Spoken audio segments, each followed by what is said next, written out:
కవిత తన తండ్రికి రాశారు. సో తండ్రి కూతుళ్ళు అన్నాక లేఖలు రాసుకోవచ్చు, మాట్లాడుకోవచ్చు, తప్పేమీ లేదు.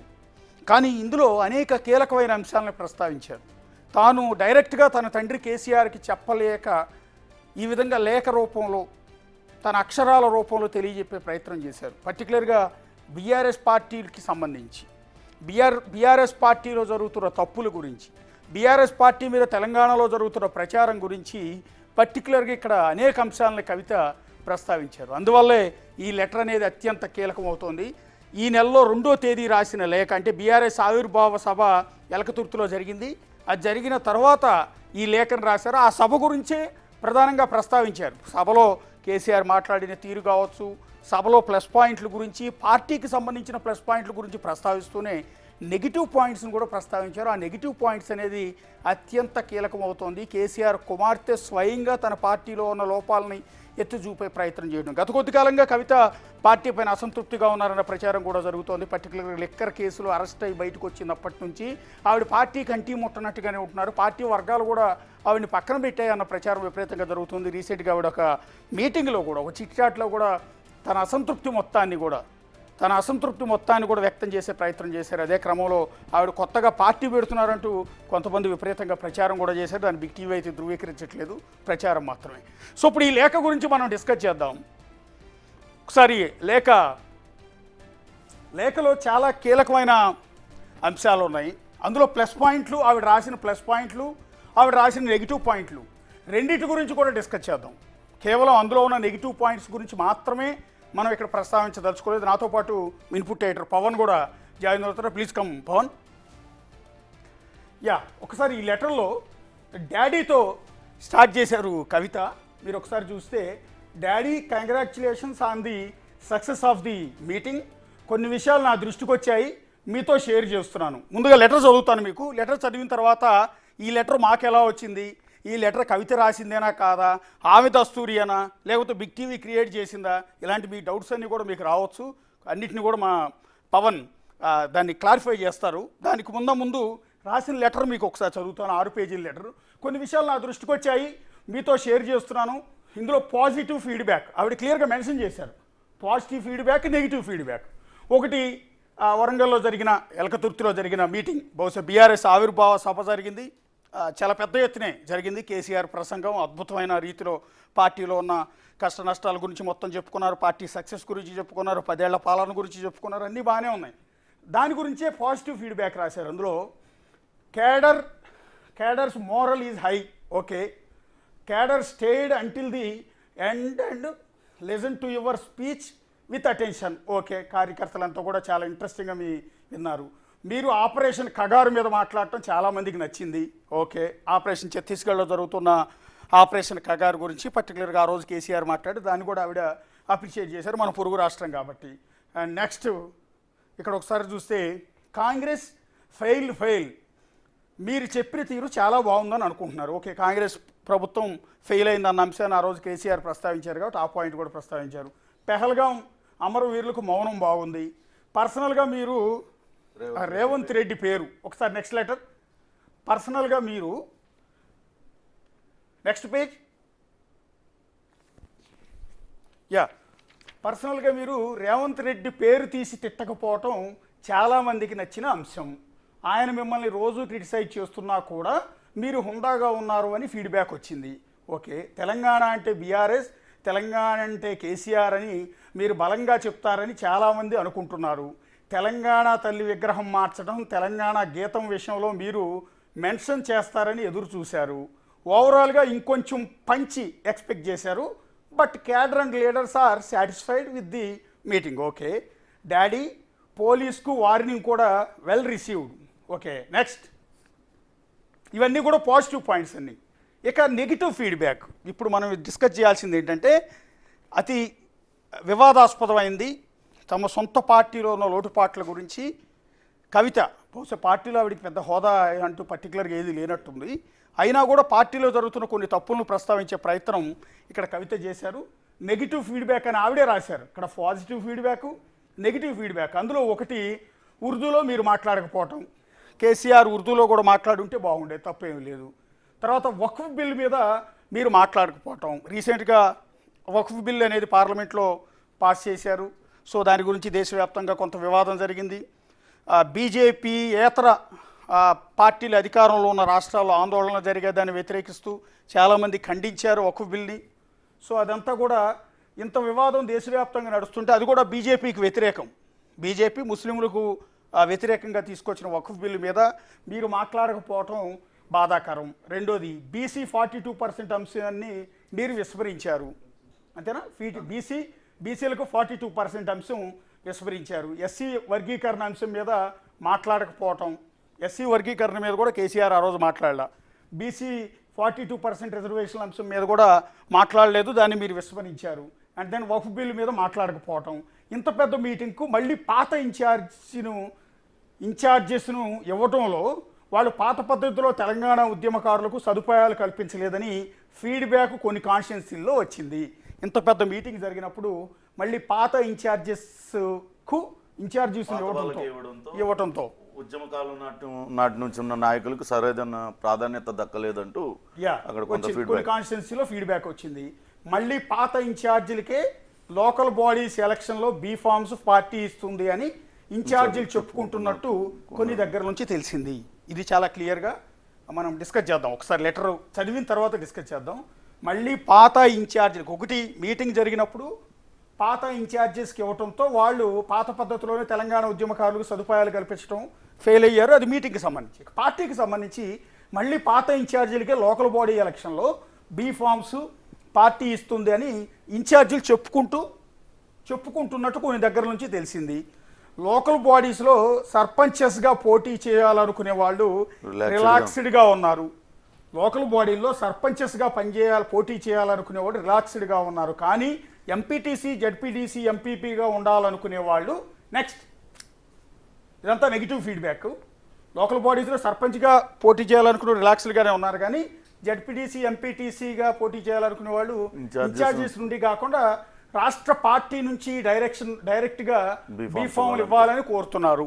ఈ ఇన్ఛార్జీల పెత్తనం తప్పించి ఇన్ఛార్జీలు కొంతమంది మాకే ఇస్తారని ప్రచారం చేసుకుంటున్న నేపథ్యంలో పార్టీ దెబ్బతింటుంది. కాబట్టి లోకల్ బాడీ ఎలక్షన్లో జడ్పీటీసీ, ఎంపీటీసీ అభ్యర్థులకు నేరుగా ఇన్ఛార్జీల నుంచి కాకుండా నేరుగా పార్టీ ఆఫీస్ నుంచే బీఫామ్స్ ఇవ్వాలని కోరుతున్నాను. కవిత రిక్వెస్ట్ పార్టీకి, తండ్రికి. మీరు స్టేజ్ మీదకి వచ్చే లోపల 2001 నుండి మీరు స్టేజ్ మీదకి వచ్చే లోపల 2001 నుంచి మీతో ఉన్న నాయకులకు మాట్లాడే అవకాశం ఇస్తే బాగుండేదని చాలామంది అన్నారు. అంటే పార్టీ పెట్టినప్పటి నుంచి కేసీఆర్ టీఆర్ఎస్ పార్టీ పెట్టినప్పటి నుంచి కూడా మీతో పాటు కలిసిన నాయకులకి, మీతో పాటు కలిసి పనిచేసిన పార్టీ నాయకులకి మాట్లాడే అవకాశం ఇచ్చి ఉంటే బాగుండేది అనేది ఇంకొక సజెషన్. ధూమ్ధామ్ కార్యకర్తలను ఆకట్టుకోవడంలో ఫెయిల్ అయ్యింది. ఎస్, ఆ రోజు ధూమ్ధామ్ ముందు అడావిడ్ చేస్తుంటారు ఆటోమేటిక్గా బహిరంగ సభలో. సో దానికి ముందు జరిగిన ధూమ్ధామ్ ఫెయిల్ అయింది అనేది కవిత అభిప్రాయం. అండ్ బీజేపీ మీద మీరు కేవలం 2 నిమిషాలు మాత్రమే మాట్లాడటంతో చాలామంది ఫ్యూచర్లో పొత్తు పెట్టుకుంటారు అనే స్పెక్యులేషన్ మొదలుపెట్టారు. ఇది చాలా కీలకమైనది. ఆ రోజు బీఆర్ఎస్ ఆవిర్భావ సభలో కేసీఆర్ బీజేపీ గురించి కేవలం 2 నిమిషాలు మాత్రమే మాట్లాడటంతో చాలామంది ఫ్యూచర్లో బీజేపీతో పొత్తు పెట్టుకుంటారు అనే స్పెక్యులేషన్ మొదలైంది. ఇది అన్నది ఎవరో కాదు, ఏ కాంగ్రెస్ వాళ్ళు మాట్లాడుకుంటే ఈ పార్టీకి దుమ్మెత్తి పోసేవాళ్ళు. ఇంకో పార్టీ వాళ్ళు దీన్ని రైజ్ చేసి ఉంటే అనుమానాలు తలెత్తేయి, రకరకాల విమర్శల దాడి మొదలై ఉండేది. ఇక్కడ ఈ మాట అన్నది స్వయంగా కేసీఆర్ కుమార్తె కవిత. అండ్ నెక్స్ట్, పర్సనల్గా నాకు కూడా ఇంకా బలంగా మీరు మాట్లాడాలని ఉండే, నేను సఫర్ అయ్యాను కదా అందుకని కావచ్చు, బట్ ఇంకొంచెం మీరు బీజేపీని టార్గెట్ చేయాల్సిందేమో డాడీ. ఇక్కడ కూడా పర్సనల్గా నాకు కూడా ఇంకా బలంగా మీరు మాట్లాడాలని ఉండే, నేను సఫర్ అయ్యాను కదా అందుకని కావచ్చు, బట్ ఇంకొంచెం మీరు బీజేపీని టార్గెట్ చేయాల్సిందేమో డాడీ. అంటే పర్సనల్గా నేను టార్గెట్ అయ్యానంటే లిక్కర్ కేసులో ఆమెను బీజేపీ అరెస్ట్ చేయించింది అనేది ఆవిడ భావన. సో అదే క్రమంలో బీజేపీ నేను సఫర్ అయ్యాను కాబట్టి బీజేపీని ఇంకొద్దిగా టార్గెట్ చేయాల్సిందేమో డాడీ అని. నెక్స్ట్ కాంగ్రెస్ మీద గ్రాస్ రూట్స్లో ఫెయిత్ పోయింది. కాంగ్రెస్ పార్టీ మీద నమ్మకం పోయింది. బీజేపీ ఆల్టర్నేటివ్ అవుతుందేమో అన్న ఆలోచన మన కేడర్ ఎక్స్ప్రెస్ చేస్తున్నారు. అంటే తెలంగాణలో నెక్స్ట్ బీజేపీ ఆల్టర్నేటివ్ పార్టీ అవుతుందని మన పార్టీలో డిస్కస్ చేస్తున్నారు. అండ్ ఎమ్మెల్సీ ఎలక్షన్స్లో మనం పోటీ చేయకుండా బీజేపీకి హెల్ప్ చేశామనే మెసేజ్ కాంగ్రెస్ బలంగా తీసుకెళ్ళింది. ఎమ్మెల్సీ ఎన్నికల్లో మనం పోటీ చేయకుండా బీజేపీకి హెల్ప్ చేశామనే ఆ మెసేజ్ కాంగ్రెస్ బలంగా తీసుకెళ్ళింది జనాల్లోకి. అంటే నమ్ముతున్నారు మనము బీజేపీ ఒకటే, మనము బీజేపీ, మీరు బీజేపీ గురించి ఎక్కువగా మాట్లాడకపోవటం వల్ల ఫ్యూచర్లో బీజేపీతో పొత్తు పెట్టుకుంటారనే ప్రచారం ఒక పక్క జరుగుతోంది. రెండో పక్క ఎమ్మెల్సీ ఎలక్షన్లో పోటీ చేయకపోవటం అనేది బీజేపీకి పరోక్షంగా హెల్ప్ చేశామన్న మెసేజ్ కాంగ్రెస్ పార్టీ జనాల్లోకి తీసుకెళ్ళింది. దానివల్ల నష్టం జరిగింది అనేది ఆవిడ చెప్పే ఉద్దేశం. ఈ పొలిటికల్ సినారియోను అడ్రస్ చేయడానికి మీరు specific program or guideline ఇస్తారని అందరూ ఎక్స్పెక్ట్ చేశారు. At least now we can hold a plenary for 1 or 2 days. He has many opinions from elders and give them a guidelines. Okay, కొంచెం ఈ విషయం సీరియస్గా థింక్ చేయండి. Sorry for a long letter, చాలా పెద్ద లెటర్ రాసినందుకు క్షమించండి డాడీ అంటూ ఒక ప్లేనరీ లాంటిది ఏర్పాటు చేయాలి. ఈ సమస్యలన్నిటి గురించి కూడా డిస్కస్ చేయాలి మనం అంటూ ఒక సజెషన్ చేసి థ్యాంక్ యూ కవిత అని రాశారు. ఇంకొక పేజ్ కూడా ఉన్నట్టుంది, తీసారు ఒకసారి నెక్స్ట్ పేజ్. చాలామంది మీతో ఫోటో దిగాలని, చెయ్యి కలపాలని అంటుంటే చాలా హార్ట్ వార్మింగ్గా అనిపించింది. జడ్పీ చైర్మన్, ఎమ్మెల్యే లెవెల్ లీడర్స్లో చాలామంది మీ యాక్సెస్ దొరకట్లేదని బాధపడుతున్నారు. అంటే జడ్పీ చైర్మన్, ఎమ్మెల్యే లెవెల్ లీడర్స్లో చాలామంది కేసీఆర్ను కలవలేకపోతున్నారు. అంటే కేసీఆర్తో యాక్సెస్ ఉండటం లేదు, కేసీఆర్ మాట్లాడే అవకాశం ఇవ్వట్లేదు, అపాయింట్మెంట్ ఇవ్వట్లేదు అని బాధపడుతున్నారు. సెలెక్టివ్ యాక్సెస్ అని ఫీల్ అవుతున్నారు. Kindly reached out to everyone. కొంతమందికి మాత్రమే, అంటే వాళ్ళకి సెలెక్టెడ్గా కొద్దిమంది నాయకులను మాత్రమే కేసీఆర్ కలుస్తున్నారు. పార్టీలో మిగిలిన లీడర్లను ఎవరిని కూడా కలవటం లేదు, అపాయింట్మెంట్ దొరకట్లేదు, యాక్సెస్ దొరకట్లేదు. సో అది kindly reach out to everyone, ప్రతి ఒక్కరిని కలవటానికి ప్రయత్నించండి అని హార్ట్ఫుల్గా కవిత రాసిన లేఖ.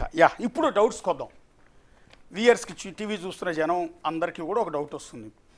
ఒకవేళ ఇది అసలు కవిత రాసిన లెటర్ అయినా, ఫస్ట్ ఆఫ్ ఆల్ మీకు వచ్చే డౌట్, ఈ దస్తూరి ఒకసారి లెటర్ మొదటి పేజీకి రండి. ఈ దస్తూరి కవితదేనని మీరు ఎట్లా డిసైడ్ చేస్తారు? నంబర్ 2 మీ డౌట్. రెండోది, తండ్రికి కూతురు రాసిన లెటరు మీ చేతికి ఎట్లా వచ్చింది? ఇది మీకు మీరే రాసుకుని ఈ లైవ్లో చదువుతున్నారా? ఇవన్నీ సహజంగా మీకు వచ్చే డౌట్లు, పర్టికులర్గా బీఆర్ఎస్ వాళ్ళకి వచ్చే డౌట్లు. పవన్, ఫస్ట్ క్వశ్చన్, ఈ లెటర్ అసలు ఎలా వచ్చింది బిగ్ టీవీకి? కవితతో చాలా సన్నిహితంగా ఉండే వాళ్ళ ద్వారానే ఈ లెటర్ అందింది. వాస్తవానికి ఏప్రిల్ 27వ తారీఖున వాళ్ళు ప్లీనరీ నిర్వహించుకున్నారు, పెద్ద ఎత్తున సభ నిర్వహించుకున్నారు. సభ చాలా భారీ ఎత్తున సభ జరిగింది, చాలా సక్సెస్ అయింది. అక్కడి నుంచే మొదలుపెట్టింది ఆమె లేఖ అనేది రాయడం. అవును. అయితే ఈమె గతంలో కొన్ని లేఖలు రాసింది. ఈ చేతిరాత 100% కవితదే, 100% కవితదే. ఎందుకు అంటే ఈ లెటర్ మన దగ్గరకు వచ్చింది కూడా కవితకు చాలా సన్నిహితమైన వాళ్ళు, వాళ్ళ తండ్రికి రాసింది. అక్కడి నుంచే మనకు తీసుకొచ్చి, గతంలో ఆల్రెడీ కవిత రాసిన లెటర్లో ఉన్న దస్తూరి ఇప్పుడు ఇది సేమ్ ఉన్నది. ఆ రాసే తీరు కానీ అవంతా కూడా ఆమెను ఇంగ్లీషు తెలుగు రెండు మిక్స్ చేసి రాయడం, మొత్తం మీద కవితనే రాసింది అనుకున్నాం. అసలు ఫస్ట్ పేజ్ నుంచి ఒకసారి వస్తే, అంటే నా డౌట్ ఏంటంటే వెల్ ఎడ్యుకేటెడ్ కదా కవిత, బేసిక్ ఇంగ్లీష్లో రాస్తారు, అలాంటిది తెలుగు ఇంగ్లీష్ మిక్స్ చేసి ఎందుకు రాశారు కవిత? మామూలుగా ఆమె చేతి రాత అట్లానే ఉంటుంది. ఇంగ్లీష్లో అద్భుతంగా రాయగలుగుతుంది, ఇంగ్లీష్లో అద్భుతంగా మాట్లాడగలుగుతారు. తండ్రితో ఒకటి కన్వే చేయాలి అనుకున్నప్పుడు ఆమె నేరుగా తండ్రికి లేఖ రాసింది. ఎందుకు లేఖ రాసింది? తండ్రిని వెళ్ళి డైరెక్ట్గా కలవచ్చు కదా అని అనుమానం కూడా చాలా. అదే కదా, తండ్రి కూతుళ్ళ మధ్య లేఖలేంటి? జైలు నుంచి విడుదలైన తర్వాత కవిత ఒక్కసారి మాత్రమే అక్కడికి వెళ్ళింది, ఎర్రవల్లి వ్యవసాయ క్షేత్రానికి వెళ్ళింది, కేసీఆర్ని కలిసింది. ఆ సమయంలో ఇద్దరు కూడా చాలా భావోద్వేగానికి గురయ్యారు. అప్పటి నుంచి మళ్ళా చాలా తక్కువ సార్లే వాళ్ళు కలిసింది. తర్వాత ఆమె చానాళ్ళు రాజకీయాలకు దూరంగానే ఉన్నారు. ఆమె తెలంగాణ జాగృతి కార్యక్రమాలకు కూడా చాలా దూరంగా ఉన్నారు. ఇటీవలే మళ్ళా జాగృతి కార్యవర్గాన్ని ప్రకటించారు, మళ్ళీ తిరిగి యాక్టివ్ అవుతున్నారు. ఇంకోటి ఈ లేఖలో ఇంపార్టెంట్ విషయం మనం చూసుకుంటే, అంటే ఒకటి ముందు రకరకాల డౌట్స్ అన్ని క్లారిఫై చేసిన తర్వాత మనం లెటర్కి వెళ్దాం. నేనేమంటానంటే, ఈ లెటర్లు రాసే కల్చర్ ఇంతకు ముందు ఉందా? అంటే తండ్రిని నేరుగానే కలవచ్చు కదా, కలిసి మాట్లాడవచ్చు కదా లోటుపాట్ల గురించి. అలాంటి కవిత ఎందుకు లెటర్ రాయాల్సి వచ్చిందండి? ఇంతకుముందు కూడా తండ్రికి అట్లా లెటర్ ఏమైనా రాసిందా? అంటే లెటర్ అంతకుముందు రాశారా రాయలేదో తెలియదు, కానీ ఈ రీసెంట్గా పార్టీలో ఏం జరుగుతుంది అనేది రకరకాల చర్చ జరుగుతుంది. ఈమెను పొలిటికల్గా యాక్టివ్గా ఉండొద్దు అనేది కేటీఆర్ వాదన. కేటీఆర్ ఈమెను పొలిటికల్గా యాక్టివ్గా ఉండొద్దు అంటున్నారు, కానీ కవిత పొలిటికల్గా అగ్రెసివ్ స్టెప్ తీసుకొని యాక్టివ్గా పార్టిసిపేట్ చేయాలనుకుంటుంది. ఆ కవితకు ఆ బీసీ నినాదాన్ని ఎత్తుకున్నది బీఆర్ఎస్ పార్టీలో కేవలం కవిత మాత్రమే. వాళ్ళు ఎవరు బీసీ రిజర్వేషన్ల మీద కానీ ఇతరత్ర అంశాల మీద ఎవరు కూడా బీఆర్ఎస్ నేతలు ఎవరు కూడా మాట్లాడలేదు. ఇవన్నీ దాంతో కొంత ఆమె పార్టీ మీద అసంతృప్తిగా ఉంది. రీసెంట్గా ఒక చిట్చాట్లో కూడా ఆమె ఓపెన్ అప్ అయిపోయింది. నన్ను ఎంతగా అణగదొక్కాలని చూస్తే అంతగా నేను పైకి లేస్తాను, ఖచ్చితంగా అంతే గట్టిగా సమాధానం చెప్తాను. ఇది ఎవరిని ఉద్దేశించి అని ఉంటుంది. సో ఇదంతా జరుగుతుంది. అయితే కేటీఆర్ మాటను కేసీఆర్ కాదనలేడు అనేది బీఆర్ఎస్ పార్టీలో ప్రతి ఒక్కళ్ళు కూడా చెప్తారు. ఇప్పుడు హరీష్ రావు మొదటి నుంచి కూడా బీఆర్ఎస్ పార్టీలో కేసీఆర్ వెంటే ఉన్నాడు, కానీ కేటీఆర్కి ఎందుకు ఎక్కువ బాధ్యతలు అప్పచెప్పారు? మొన్న ఎల్కతుర్తి సభ ఏప్రిల్ 27వ తారీఖు నిర్వహణ సందర్భంగా అన్ని కమిటీలు హరీష్ రావు వేస్తాడు, హరీష్ రావు చూసుకుంటాడు అన్నారు, కానీ అది ఎక్కడ జరగలేదు. మళ్ళా కేటీఆర్ అంతా తానే సభ ఏర్పాట్లు చూడటం, సభ దగ్గర అన్నీ చేయడం, ఇదంతా కూడా జరిగింది. సో ఆ నన్ను రాజకీయంగా ఎదగడంలో వీళ్ళ పాత్ర ఏమన్నా అణగదొక్కడంలో, లేకుంటే ఆమెను సప్రెస్ చేయడంలో, కొంతవరకు యాక్టివ్ కాకుండా ఉంచడంలో. ఇంకోటి ఏంటంటే ఇలాంటివి కేటీఆర్ అయినా కవిత అయినా ఇందులో ఉన్న లోపాలు, సరే పాజిటివ్ ఫీడ్బ్యాక్ అంటే ఓకే, మన సొరడబ్బా పరడబ్బా పరస్పర డబ్బా అని కేసీఆర్ అంటూ ఉంటారు. ఆ టైప్లో సొంత పార్టీ మీద భజన అదంతా వేరే విషయం, కానీ ఆమె చాలా కీలకమైన అంశాలను ప్రస్తావించారు. ఆ నెగిటివ్ డైరెక్ట్గా తండ్రికి చెప్పే ధైర్యం బహుశా కవితకి కేటీఆర్కి ఉండకపోవచ్చేమో కదా.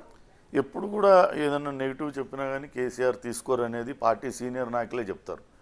తెలంగాణలో ఇప్పుడు కవిత రాసింది ఇందులోనే, కేసీఆర్ అంటే తెలంగాణ, తెలంగాణ అంటే కేసీఆర్. అంతలా ఉన్న వ్యక్తి కొన్ని తీసుకోరు. ఇప్పుడు ఆమె లాస్ట్ పేజీలో ఒకటి రాసింది, kindly reach out to everyone. అసలు ఎవరికి లేదు సెలెక్టివ్ యాక్సెస్ అనేది. అది చాలా వరకు నిజమే కదా. అది కొంతమంది మంత్రులు ప్రగతి భవన్ అక్కడ దాకా వెళ్ళి ఆయన అపాయింట్మెంట్ లేక తిరిగి వచ్చేసిన సందర్భాలు కూడా చాలా ఉన్నాయి. ఆయన అపాయింట్మెంట్ ఉండగలిగితేనే లోపలికి వెళ్ళగలుగుతారు. కేవలం కొద్ది మందికి మాత్రమే ఆయన దగ్గర యాక్సెస్ ఉంటుంది. ఎంపీపీలు జడ్పీటీసీలు కాదు, జడ్పీ చైర్మన్లు కాదు, ఎమ్మెల్యేలు మంత్రులే కలవలేకపోయిన పరిస్థితి ఉంది. అటువంటిది ఆమె నేరుగా చెప్పాలంటే కొంత ఇబ్బందికర పరిస్థితి. ఇందులో ఉన్న